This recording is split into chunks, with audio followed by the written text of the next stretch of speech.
All right. Hopefully, the Trojans can find the end zone this week in Austin. Mark Rogers TV, the voice of college football, breaking down USC as the Trojans travel to Texas. Of course, this was a barn burner, somewhat unexpectedly last year, as the Trojans were a 2-touchdown favorite and escaped against the Longhorns at the Coliseum. We bring in Scott Wolf from Inside USC. Scott joined us for the first time last week, and we appreciate the contribution. That was Scott, just fresh off of JT Daniels' opening game against UNLV. And I hate to be cliched, and I hate to do what everybody else does, but we kind of have to start with Mr. Daniels because he's the focus of the talk there, I'm sure, when it comes to college football in Los Angeles. Well, he got some first game jitters out of the way, played pretty well against the Rebels, but then here we go against Stanford. That was a bit of a rough stretch for him. Yeah, I think we talked a little bit about this last week in terms of how would he respond against a real team or a quality team. And I think you saw, he left the game with an injury early, but you saw he got hit. And I don't know if he got hit much in high school. I heard from people he didn't get hit a lot in high school. And it looked like he changed a little bit after they hit him a couple times. And he looked a little more nervous. He looked like he was worried about that pass rush. He was locking on to receivers. So I think it was a big game for him in terms of kind of showing him the things he has to work on and improve, because he didn't look like the superstar quarterback that got all the hype coming into USC. And I don't think he's the reason they lost, and they have a lot of other issues. But there's been people saying, well, he's just going to replace Sam Darnold and be the next Sam Darnold. And I think that's not the case, obviously, if you watch the game Saturday night. Yeah, so you mentioned other issues, and if we stick to the offense, last year, and we talked about this a few weeks ago in regards to comparing what USC might be this year versus what they were last year, which was a star-studded offense at the skill positions, but very dysfunctional in a lot of ways, turning the ball over, not good in the red zone, offensive line, which probably gets underplayed, maybe the most important unit on the field, not as good as it could be. What else did you see along the offensive side of the ball that may need some serious work? Well, I know you asked me last week about the offensive line, and I thought the offensive line on the pass protection was very poor. USC did run the ball. They didn't do a good job protecting Daniels, though. I think Stanford, wants to blitz and put pressure on the young quarterback. I think Texas will want to do the same thing. And that offensive line did not show that it was capable of handling that. And then on top of that, the receivers, I don't think were getting a lot of separation either. The veteran receivers, Michael Pittman and Tyler Bonds, that's a big problem. They don't look like they did last year. Stanford or USC decided to take the section out of the game. He hardly had any touches. So that was a big problem. And then, ironically, they were running the ball pretty well. And the run blocking wasn't bad. And it didn't seem like they were committed to it. So you have a lot of satisfaction, I think, from the fans right now with the play calling, and on top of that, the performance. So they have a lot of things they have to fix this week. So hopefully, Scott, we got to hear most of that answer. I'm asking in the live chat if they heard you kind of faded out after a few seconds, and then I didn't hear much. And hopefully your rock solid analysis came through on that one. Yeah, apparently we had some issues with the audio on that. In terms of Stanford not doing a whole lot on offense, but then again, it's difficult to judge because they didn't have to once they got a comfortable. And when I say comfortable, it wasn't a blowout, but with so much confidence in the defense shutting down USC, it's hard to judge whether Stanford could have done more offensively. Obviously, they were just protecting a 2-score lead in the second half.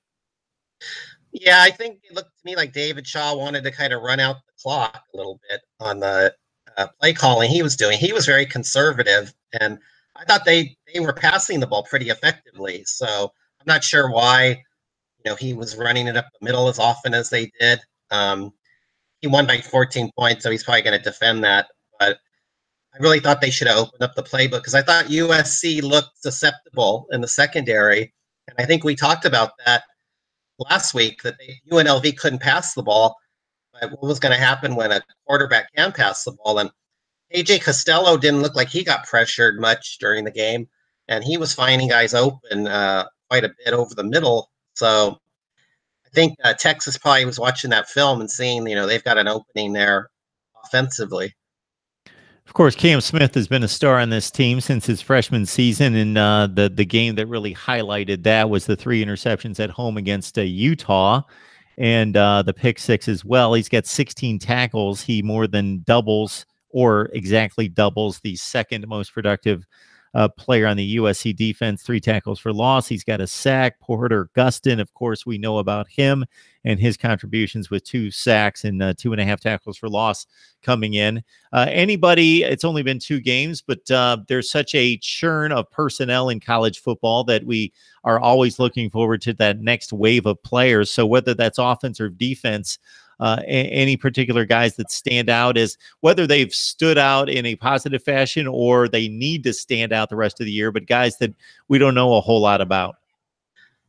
Well, I think the biggest issue for them is in the secondary. They started a freshman at safety, Isaiah Polamau, and he dislocated his shoulder, and he's out now. So now they're using their 3rd or 4th safety because they had a couple guys suspended or transfer out before the season started. So they're now down to like the 4th guy who would have played if everyone was on the roster. And that's a issue. I mean, they have depth issues already, and we're in week 3. So that's a concern to me. The defensive line, I think, has played okay. Not great. I think the linebackers have been okay, but not great. The problem is the defense came in with a lot of accolades. Porter Gustin and Cam Smith were preseason All-Americans. And, ironically, right now, I think they rank 122nd in the nation in yards per carry allowed. And they have given up some big plays, but still, it's a glaring stat when you look at their defensive stats. And I know Texas has a lot of problems in their first 2 games, but they've got to be thinking, we got a chance to run the ball Saturday night. Well, Scott, as you well know, in watching college football for a long time and covering it's difficult at this point in the season. There's always that, is it this or that kind of evaluation. There's only been 1 or 2 games. So was so-and-so really that good? Or maybe so-and-so wasn't as good as we thought they were. Well, the Stanford defense was supposed to be their weak spot. Stanford was supposed to challenge for a Pac-12 North title and be a top 15 type team, but it was supposed to ride on Bryce Love and KJ Costello being a much better quarterback with some receiving talent like we typically don't see at Stanford, and that the defense was the weak link based on my Stanford feedback that I get, and they shut USC down to 3 points. So we're going to see in the future, obviously, if Stanford's able to sustain similar defensive prowess, but that seems to be a little alarming. And then we'll go back to the storyline of Clay Helton and how well can he prepare his team for big games. Well, not so much last week. We'll see what they've got for Texas. Well, yeah, I heard the same thing about Stanford's front 7 was going to be the weak spot. And they lost some guys that were pretty good last year. So didn't look like it on Saturday night, though. When I was watching the game, I thought their front 7 looked pretty good, and they did a pretty good job rushing the quarterback too. So maybe that's a surprise, and maybe USC's front 7 isn't quite as good as everyone assumed it would be. So I think we're still trying to figure out USC's identity, and that's always been an issue under Clay Helton: is what is the identity of the team? Because offensively, they kind of bounce around, and defensively, they tend to be up and down. And then, the biggest thing is there's a great stat that Clay Helton's 0-5, I think, against Power 5 schools when he didn't have Sam Darnold at quarterback. And I'd argue, the only thing missing Saturday night for USC is they didn't have Sam Darnold around to help them out in the fourth quarter. That's what he seemed to do most games last Hey Scott, you really faded right at the end. So you were saying that the one thing that you would argue that if Sam Darnold was around, and what I was the think thought there? he would bail them out and magically win the game like he did several times last year. But they don't have that now. They're more like everybody else. So I don't know how they're going to overcome not having this magician at quarterback who had a really good game with the Jets Monday night, and Helton can't rely on that now as his kind of trump card to just win games. So I think that's going to be a big problem down the road. So the recruiting news at this point in the year is kind of simmering. It's not every so often a kid will pop up and say, I've committed to so and so. But so not necessarily do I expect you to have much recruiting news. But overall, what's the 2019 class look like? Is it pretty stellar again? Well, it's still early in terms of commitments, but the thing is, SC always seems to get a top 5 class at the end of the day, and a bad recruiting class is top 10. So I think USC recruits USC. There's kids that want to go there. They don't care who the coach is. It's in LA. It gets a lot of attention.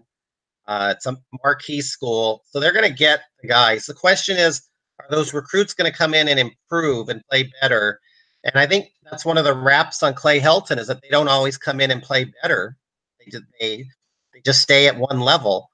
So I expect them to have a really good recruiting class in December and February on the signing days.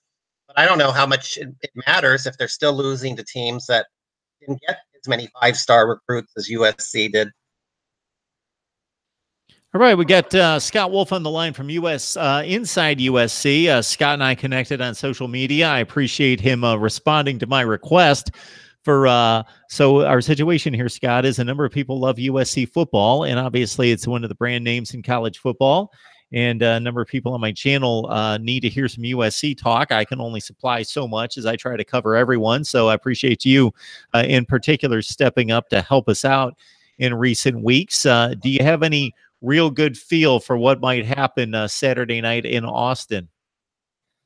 Well, I think it's a tough game because Texas has been pretty bad. It seems like the first 2 games, and the thing I've noticed is Texas only had 1 sack in the first 2 games. They're going to play a freshman quarterback tonight, so they better figure out a way to get pressure on JT Daniels. They want to win the game, and I don't want to say Tom Herman's in his second year, but it sounds like it's kind of a big game for him, and he better win this game because they've been a disappointment up to this point, let's be honest.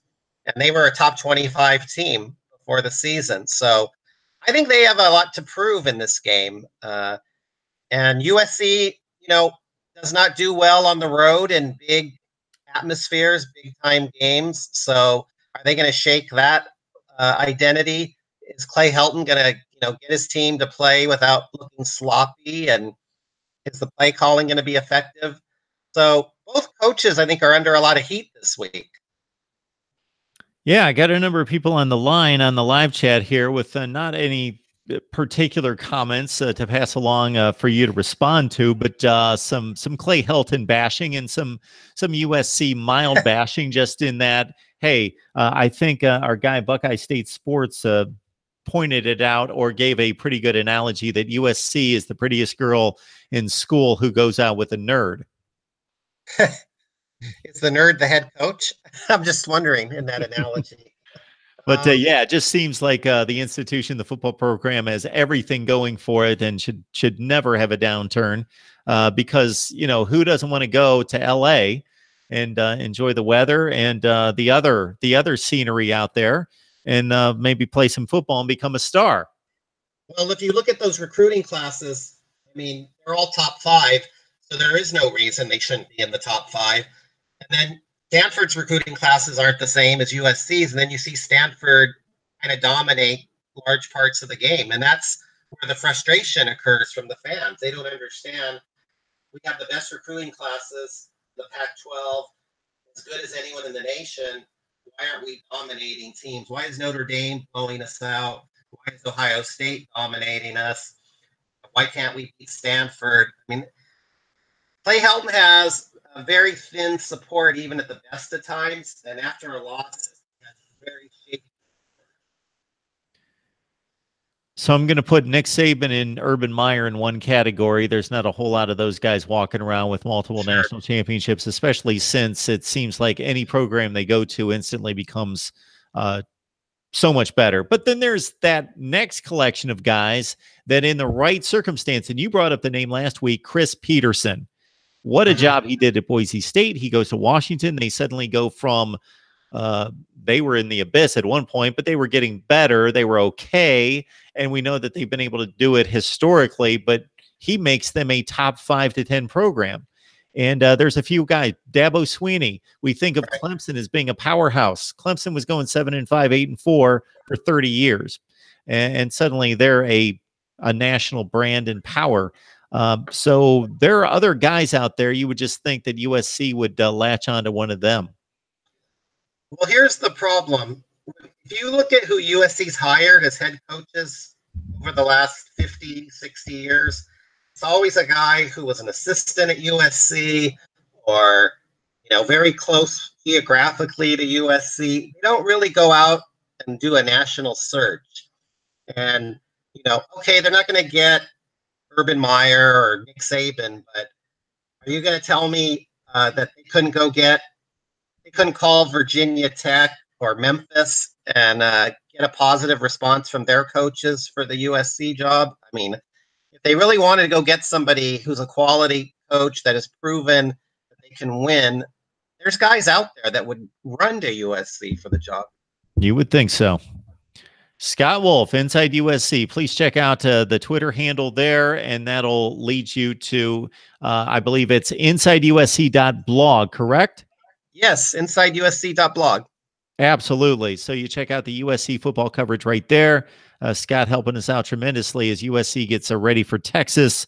I'm going to stay on the line for just a couple minutes. I'll take some phone calls if anyone would like to join the call in with 860-325-3687. Scott, we appreciate you jumping on board. We will get this tweeted out soon.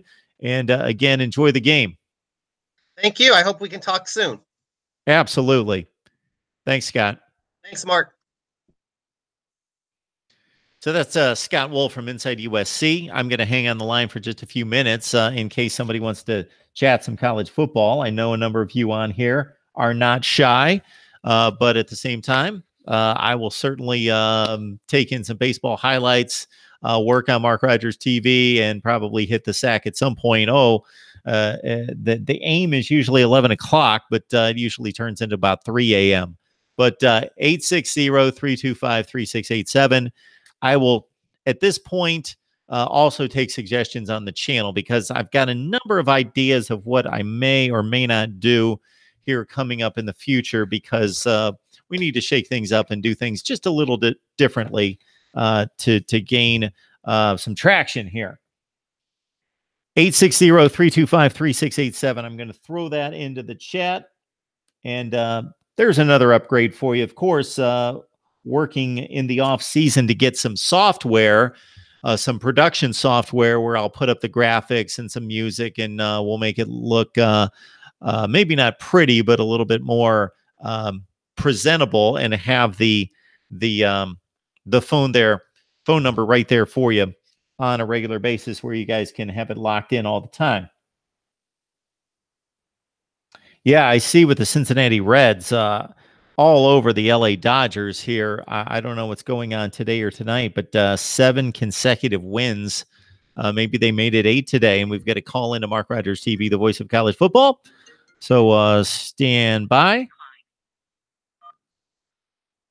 The call will start at the beep. Hey, it's Mark Rogers TV, the voice of college football. Who do I got on the line? Hey, Mark, what's going on? It's LV Live. I called in LV about Live. a week ago. How are you? I'm doing just fine. I see you just joined the chat here. Absolutely. I saw that you had the SC talk going on. It was funny. I was about to hit the sack myself, and I said, I got to hop on. I got to talk to Mark. Yeah, so what you got? So, of course, I'm sure, I saw the game last week, and I watched exactly how bad we looked against Stanford. It's frustrating because when you see the talent out there, and you see what we have, and you see the great talent that we have in the players, you say to yourself, okay, what's going on? What's the issue? But I'm a person who kind of just thinks rationally, understands, and doesn't get emotional about it. Preparation is key. And for one thing that I do know is that you can't continue to do this, and you have different players there from different years, and it's the same thing over and over again, especially with the offensive line play, and not look at coaching. You have to look at coaching, because then you have to break down and say to yourself, why aren't these guys prepared? They're too good to not be. I mean, they're 4 to 5 star guys. So obviously there's something wrong in practice to when they come to the games, they pretty much are just not locked in to what has to happen on Saturday. And I mean just mentally, because the talent is there. So it's something that Clay Helton's not doing. The reality is this: Sam Darnold saved a lot of their jobs. Because they would have lost a lot of games if it wasn't for Sam. And now he's gone, of course, with the Jets, played well the other night. Now you're seeing exactly, because it's the same exact team. They're doing the same exact things. There's no way that they should have went to Stanford and lost the way they lost, with who they have and with who's been put in place. I don't know what type of offense T. Martin. I don't know what he's running, but it's like grab bag. They have no plan. If it's 3rd and 2, let's not run the ball. If it's 4th and 2, at least with 3rd and 2, you could possibly get 1 yard. So obviously they have no identity in regards to who they are. What type of offense are you running? What type of defense are you running? So now, like I said before, and I told you last week, if Clay Helton doesn't take this team even close, or if he doesn't win the South, how about that? If he doesn't win the South, I think he's on his way out, because I think the pressure will kind of get squeezed on Lynn Swann and those guys, and I think they'll have to make a move in regards to getting him out of here, because it's the same thing year after year. There's no way. With the Pac-12 and as weak as they are, USC should be skating backwards with their eyes closed to the playoffs every year. That's exactly how it should be. All right, we heard it right here from Elvi LV Live. I'm sorry about that. Yeah, that's fine. Mark. Got LV Live. You got a YouTube channel as well, right, sir? Yes, I do. I do have a rant, and I also have a podcast, Blue Steel Show. So please, guys, if you can support that show. But I just had to hop on, man, and give my rants in regards to my frustration, with this whole coaching staff, because what stinks is that these kids are so talented. I mean, we're getting top tier kids who are believing in Clay Helton and believe what he's selling when he goes home and he's telling the parents, okay, this is what I'm going to do for your kid. Like, and to kind of go out there and you see exactly the production that he's putting out there. And then he has a press conference right after the game. He says, I'm so proud of how my kids played and how they, what game was he watching? Like, that's the frustrating part. He says these comments and he makes these things. Are we all watching the same game? And one thing that I saw that Nick Saban said, which was great, and I know because I played, Mark. I played football in high school and college. And he said, in order to play this game, you have to be mentally tough. You got to be mentally tough. And you got to push yourself to the brink to see how far and how much you can take in order to be able to push yourself to be the best you can be on Saturdays. And what I remember from when I played was practice was hard during the week. It was hard, man. It wasn't easy. But then when it came time to play, and you realize the guys you were going against weren't as tough as you thought, it became easy and it became fun. Now, because at the end of the day, it's a game. You're supposed to have fun. You're supposed to enjoy yourself. The kids don't look like they're having fun. They look like they're unsure. They don't know. A lot of guys are second-guessing themselves. You can see it. And to me, that points directly to the coach. Because for some odd reason, he's lost it. And I honestly think USC is too big for him. I think he would do better at like a program like UCF or something like that. I think this is too much for him. because you get into big boy college football, and I think he can't handle the pressure. So I think during the week he doesn't know what to do. So it's funny because you mentioned Chris Peterson. That was like one of the main names that I mentioned on my rant. If I was USC, I would be on the phone next week to call him and see how we can negotiate getting him from Washington and bringing him down to SC. Yeah, the guy has done it time and time again, and of course, Boise State had already started to build what they've become, but he's the guy that really took it off from there and vaulted it into national prominence. And then we see what he's done at Washington as well, where they've not been a factor since going back to the Don James days in the early 90s, and they're back at it, and they are the power of the Pac-12, it appears right now.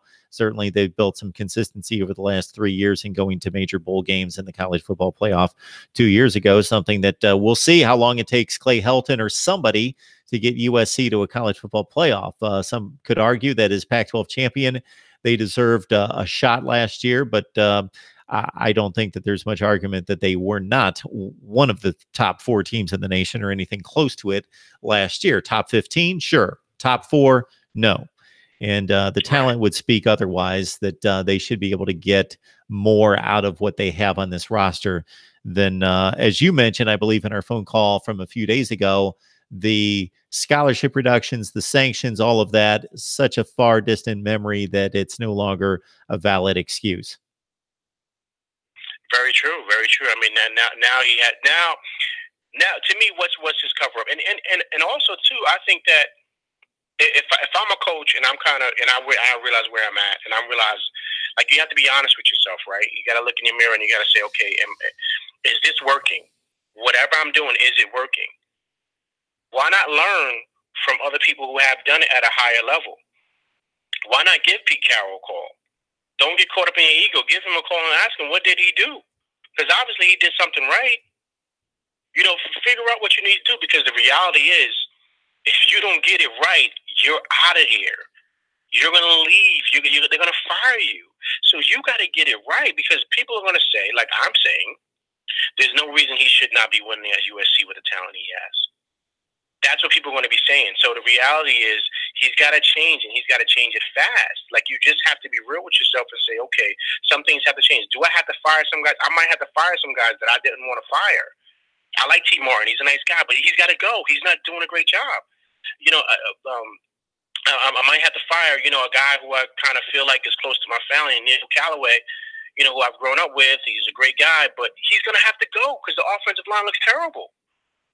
You got to make tough decisions, but, you know, it was kind of like that saying. I mean, I said it on my rant, like, nice guys finish last. And if you look at Nick Saban, you see him on the sidelines, you see Urban Meyer. They're the top dogs in their program. They don't care what it is. If the assistant coach isn't cutting it, they're out of here, and they're hearing it from him. I mean, we've seen it numerous times where he's been demonstrative to some of his coaches on the sideline, because what he's saying is, how the heck is this kid not running the right play? Aren't you coaching him during the week? What's going on? How does he not know? So it's no fire. It's none of that. So then I think that's why I say this may be too big for Clay Helton, because a part of that has to be looked at, because when your kids see what's going on, and they, you know, you see what's going on in practice, they're a reflection of the coach. So if you don't know what to do and you're unsure, you think the kids don't know that? Of course they know that. They see that the coach is kind of, you know, not sure, and they're making bad plays, or they're calling bad plays. Kids talk, players talk. And then that's when kids start transferring. And then that's when kids start talking and they start saying, hey, man, you shouldn't go to SC. They don't know what they're doing over there. And that's the last thing you want, for him to pretty much, you know, destroy the program, because he just can't handle big boy college football. That's basically what it is. So I just want to make a quick mention. I got Eric, Chris, and Emmanuel on the line. I just want to say hi to them. I know that they're jumping on the line saying hi. Let's understand. So I got the phone in one hand. I can't type with the other hand. It's just a disaster. I tried it a few times and it's just a mess. So just don't want to bypass those guys. The one thing I will say is that part of the solution that you gave is, I think, exactly that. It's part of a solution. So Pete Carroll could counsel a Clay Helton and say, do X, Y, and Z. And there would be part of that, and it would probably be more like 20 things instead of 3. And Clay Helton could implement probably a third of those, because it's like, do this, start this at this time. It would be very regimented and black and white and tangible. But then there would be about 2/3 of it that Pete Carroll just couldn't incarnate into Clay Helton to say, you know, inspire these guys more, teach them better. It's just not in him, possibly. The great coaches, I don't know necessarily that Urban Meyer or Nick Saban know more about football than other guys walking around at other programs. It's just that something that just instills fear, healthy fear, inspiration, and credibility that you just can't put a thumb on. And maybe Clay Helton doesn't have that. Right, that's all right. I mean, that's a valid point. I mean, they call it what we used to call it when I was coming up and playing. The coach, he has the juice. That's He's got the juice. He's got that thing, right? That you're kind of on point. But then to me, and you're making a valid point. My thing would be to him is that if you're not sure, then stop hiring first-year guys to run top-tier positions. If T. Martin's never been an offensive coordinator before, don't hire him. Hire somebody who's got 10 or 15 years of experience, because this is your first time doing this. So he made a good choice in getting Clancy Pendergrass, because Clancy has a lot of years. So with that being said, USC's defense hasn't looked perfect, but it's looked solid. You can say that, but that's because you have a guy in place who has years of experience. That's the important part, because then some of the areas where you're weak at as a coach, you can get those guys to uplift you in that area. And then through that, then your team will sense that. And then, you'll kind of have guys doing certain things for you. Nick Saban's a defensive guy. That's always been his claim to fame. Same thing with, not Urban Meyer, I'm sorry. So through that, he's never been the offensive guy. So he's gotten guys in there who do the offensive piece. But he's always been a defensive guy, so he knows the guys to get, the guys to recruit. So he's able to put guys in positions to be, and maybe that might be it. Maybe that might be Clay Helton's just not a good general. Maybe he's just a good soldier. And maybe that's why they run into the problems, because you have a soldier trying to be a general. And that's the problem. And in order to lead SC, they need a leader. And he's not that. And that's why you continue to do the same thing over and over. It's like the definition of insanity. So, and that's basically what's happening. And, I just know, I'm sure the boosters got to be watching. I'm sure Lynn Swan's watching, and he's listening. And they probably have a timeline or a time frame or something broken down. Like, if he doesn't do this, then that's when we'll pull the trigger. And, it's sad to say, because, Clay Helton is a nice guy. Obviously, people love him, and, he does a great job there. But this is not a nice guy sport. In order to play football, you got to have an edge to you. That's just what it is. I mean, it's kind of like, because I play defense also, and I coach defense as well. You got to be a bully to play defense. You got to be a bully. You can't be a nice guy. That's just the name of the game. And I think he just doesn't have that juice that you need to really be the coach of SC. And it's one of the reasons why Mark Richt is drawing some criticism right now at Miami, and that remains to be seen. I think it's a little bit different of a narrative based on what he accomplished at Georgia. But again, is he quite that ilk? There's nothing wrong with Mark Richt.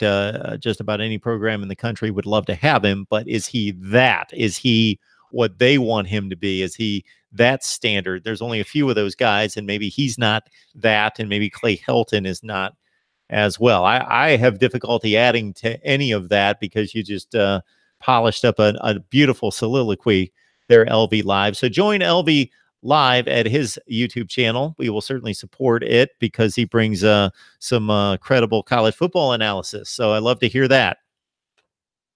Thank you so much, Mark. I appreciate it, man. And let me get to bed. It's getting kind of late here on the East Coast. Yeah, so I appreciate you. For sure. You have a good night. All right, take care. All right, I may take one more. If anybody out there wants to talk, 860-325-3687. I'll put it right here, 860-325-3687. And then I'm probably going to run. I am going to run right after that if anybody wants to talk.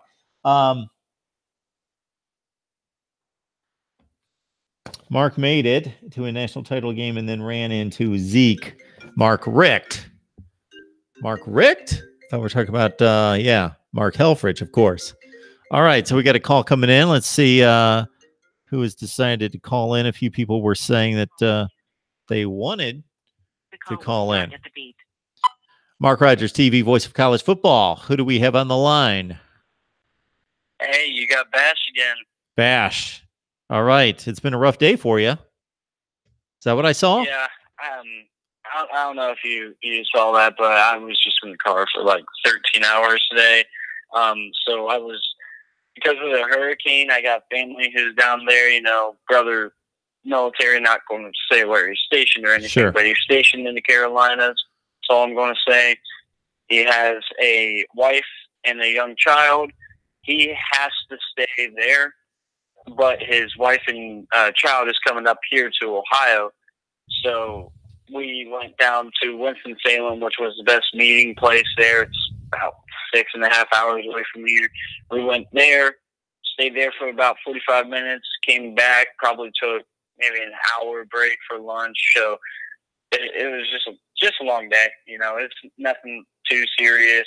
You know, thoughts and prayers with everyone out there affected by the hurricane. Really, the first thing I was actually going to call about is just all these games that are canceled by the hurricane, and you know, it is just a big deal for sure what's going on down there in the Carolinas with this hurricane. And like I said, thoughts and prayers to all of them. And I hope everyone gets out safely, and I hope everyone, just best case scenario for everyone that is going to be involved with this and their families affected in the Carolinas. Yeah, absolutely. So I know a few people, a few different families down there in the Carolinas. I'm in contact and have been over the last couple hours with one in particular, one of my best friends.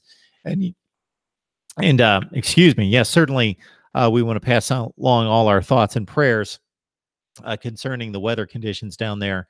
And some of the projected forecast is not good in regards to not just the severity of the storm, but how long it may hover over the Carolinas and continue to cause damage and flooding. That's the big concern as well.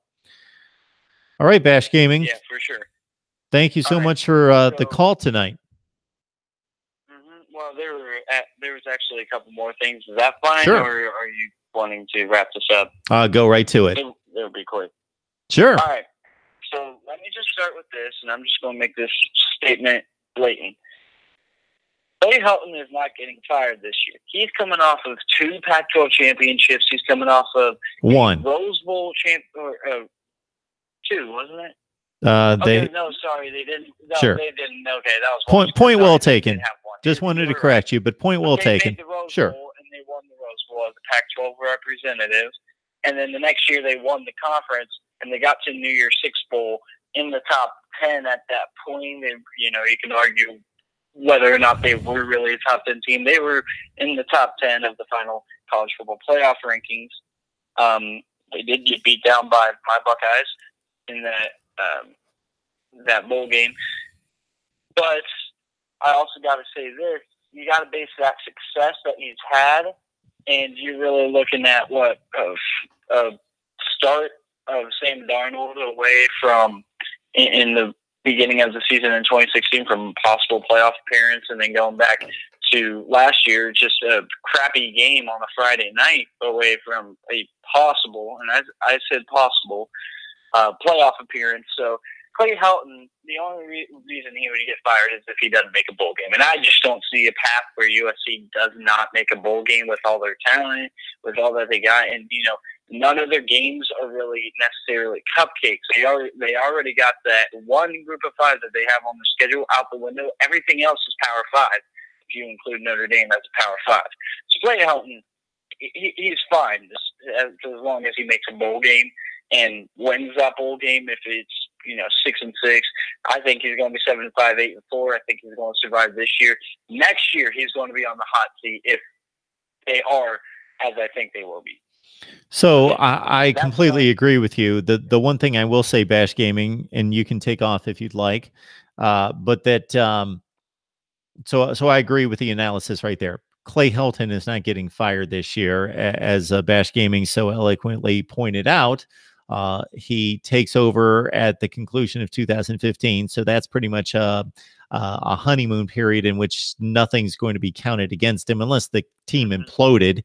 And then 2016, of course, they get off to the rough start. Some could call into question why he didn't start Sam Darnold out of the gate, but regardless, Darnold starts after a 1-3 start. He loses the game against Utah, but plays extremely well. They go on the big run.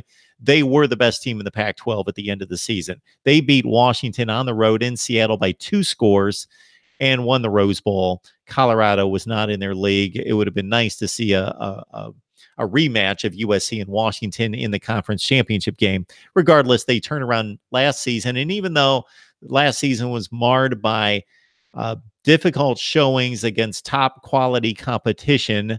They lost in a tricky game on the road on a Friday night in a rainy situation in Pullman, and then they got crushed by Notre Dame, and then they finish up with a lousy outing against Ohio State. But before that, they win the Pac-12 championship for the first time in 9 years. And now you're looking at a situation in which they're going to finish with a decent record, but they've got a true freshman quarterback. So I doubt if he's going to be held to account for going, let's say, 8-4 with a true freshman quarterback. And then I would completely agree. Then it's going to be like, okay, you've had the kid for a year and he's got 13 games under his belt. Now you need to do something big here in 2019. So that's going to be on Clay Helton's resume, and that's going to be the expectation placed in front of him for next season. We're kind of talking, you can take it either direction, what should be or what is, and that's what is. That's unless the rails come off completely and it's just a train wreck by the end of the year. Bowl game would be rails coming off for USC. Pretty much. You know, you could see them losing, let's say, to Utah, to Texas, to Notre Dame, and maybe they trip up against somebody else. There's 4 losses that gets them to 7-5, and that they still get to a bowl game, but that's a pretty bad year. I had them at 8-4 preseason. Yeah. All right, Bash, we appreciate you calling in. No, it's been a long day, so we appreciate the support. Okay, that's fine. All right, I'll talk to you tomorrow or whenever. Next time I get to talk to you. I'll see you later. All right, Bash Gaming. Good night. Mark Rogers TV, voice of college football. Buckeye State Sports, I believe, is still on the line, and I promised him Thursday's lineup. And, of course, I want to get that out to everyone. And so let me call that up. It'll just take a quick second. So I know that we've got BC and Wake playing, and what I had lined up originally was a little post game with BC, Dan Rubin from Eagles Insider, and Robert Reinhardt from Blogger So Dear. But that game's been pushed back to 5:30 Eastern time. So I'm still going to be at work. I'm not going to get home until close to halftime. So I'm going to do some post on Wake and BC. I'll probably DVR it and want to give my insight, even though about 13 people are really into watching and getting my instant analysis on Wake and BC, but that's just what I do, what I enjoy doing. So throughout the rest of the night, we've got a big night lined up here, and in between, I'll watch college football. But at 7 o'clock, Tony Gerdeman from the Ozone to talk Ohio State, TCU. And you TCU and Big 12 fans, believe me, I have attempted to get on TCU guests to balance out the conversation, and I failed to get any response. So we talk Ohio State with Tony Gerdeman from the Ozone, Ohio State football talk at 7 o'clock Eastern time. Then at 8 o'clock, Chris Fetters, Washington. He's from Rivals to talk Washington Huskies taking on Utah. 9 o'clock Eastern time, we've got Cam Underwood from State of the U to talk Miami with the Canes with a tricky trip to Toledo to take on the Rockets. So 7 o'clock Ohio State with Tony Gerdeman, 8 o'clock Chris Fetters and the Washington Huskies report, and at 9 o'clock Cam Underwood, State of the U to talk Miami. And we will also have call-in featuring you and your perspective on college football, and I'll also have a take on Wake and BC, because even though I don't watch it, won't have the opportunity live, I just want to watch that football game to see those two teams play. All right, that's a Thursday night on Mark Rogers TV. please give us your suggestions, which, again, I am very much determining and rethinking this whole situation of my channel, but we'll let you know. And always looking for your comments and questions and suggestions on what I should do here with college football and also the channel platform as well. Right here at Mark Rogers TV, the voice of college football. We will see you tomorrow night at 7 o'clock Eastern. Tony Gerdeman talking Ohio State TCU.